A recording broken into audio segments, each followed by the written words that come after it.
जय श्री महाकाल सभी दर्शक मित्रों, आज मैं सबके सामने दौलत परी की साधना लेकर हाजिर हुआ हूँ। अगर आपके जीवन में कर्जा है, पैसों की समस्या है तो वीडियो को आखिर तक देखिएगा। आप जब तक इधर उधर भटकते रहेंगे और अपनी समस्या का समाधान नहीं करेंगे, उतने ही पैसों की परेशानी में फंसते जाएंगे। कोई भी आपको पैसों की परेशानी है, कोई भी साधक को, तो दौलत परी का अमल करना चाहिए आपको। अगर एक बार आप दौलत परी का अमल करके देखेंगे तो दौलत परी आपके जीवन बदल देगी।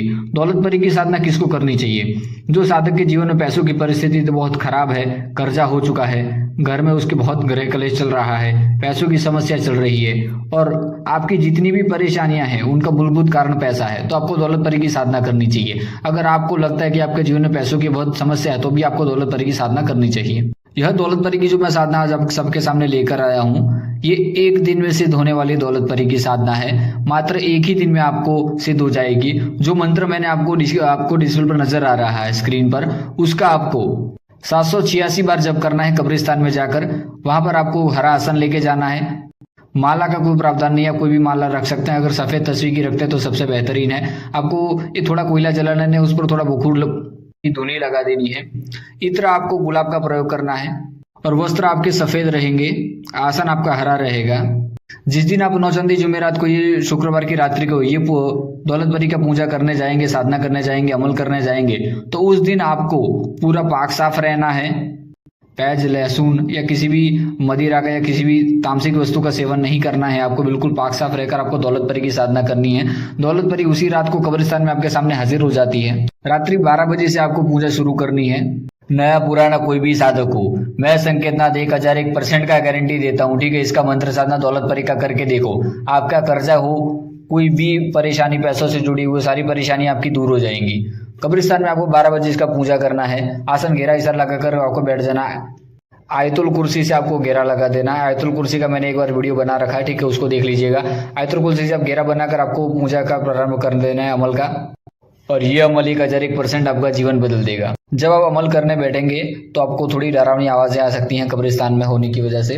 और जैसे ही आपका 786 बार मंत्र जब खत्म होने वाला होगा, उससे पहले दौलत परी आपको आवाज देकर बुलाएगी, तो आपको उसको जवाब नहीं देना है।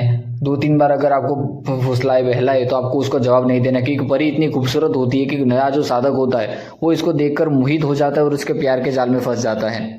तो दौलत परी की पूजा, जब दौलत परी आपके सामने आ जाए तो उस पर मोहित नहीं होना है उसकी खूबसूरती को देखकर, क्योंकि दौलत परी इतनी खूबसूरत है कि अगर आप देखेंगे तो आप मोहित हो जाएंगे। तो अपने आप पर संयम रखना है, अपनी इंद्रियों पर, और उससे 3 वचन लेने कि मैं जब भी जहां भी बुलाऊंगा आप हाजिर हो जाएंगे, मेरा कहा हर कार्य करेंगे और मेरी जितनी भी समस्या है उन सभी समस्याओं का समाधान करने में मेरी मदद करेंगे। 3 वचन आपको ले लेने हैं। ये 3 वचन लेने से दौलत परी आपको सिद्ध हो जाती है। दौलत परी आपका धनादि लाकर दे सकती है। आपको जब भी चाहें उसको, दौलत परी को याद कर लीजिए, उसको हाजिर करिए और उससे कह दीजिए कि मुझे आप इतनी सहायता करिए, मुझे इतनी पैसों की, धन की समस्या क्या है उसका समाधान कीजिए। आपको 2 करोड़ का कर्जा है, 5 करोड़ का कर्जा है, तो दौलत परी आपको ला कर देगी। आप अपना कर्जा भी खत्म करिए, अपना जीवन भी बदलिए। और जो पैसा शक्ति के माध्यम से आता है उसका गरीबों के भलाई में थोड़ा प्रयोग करना है।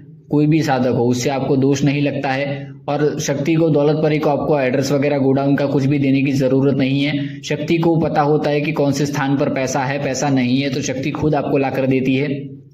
तो चलिए, जय श्री महाकाल सभी दर्शक मित्रों, और मेरा खुला चैलेंज है, अब तक की सबसे पावरफुल साधना परी की दे रहा हूं, दौलत परी की। मंत्र, साधना, सब कुछ, विधि विधान सब दे दिया हूं, ठीक है। इसके बावजूद भी अगर आप गरीब रहते हैं तो इसमें आपकी गलती है। इतनी परियां, इतनी साधनाएं देने के बावजूद अगर आप मेहनत नहीं करेंगे, खुद से साधना नहीं करेंगे, ठीक है, तो ज्यादातर लोग साधना करने का प्रयत्न कीजिए, क्योंकि आत्मदीपो भव, ठीक है। अगर आप अपने खुद के लिए मेहनत नहीं करेंगे तो कोई और नहीं आएगा आपका जीवन बदलने के लिए। मैं एक जरिया बन सकता हूं, मैं एक माध्यम बन सकता हूं आपका जीवन बदलने के लिए। और जो लोग ट्रांसफर लेना चाहते हैं वो व्हाट्सएप पर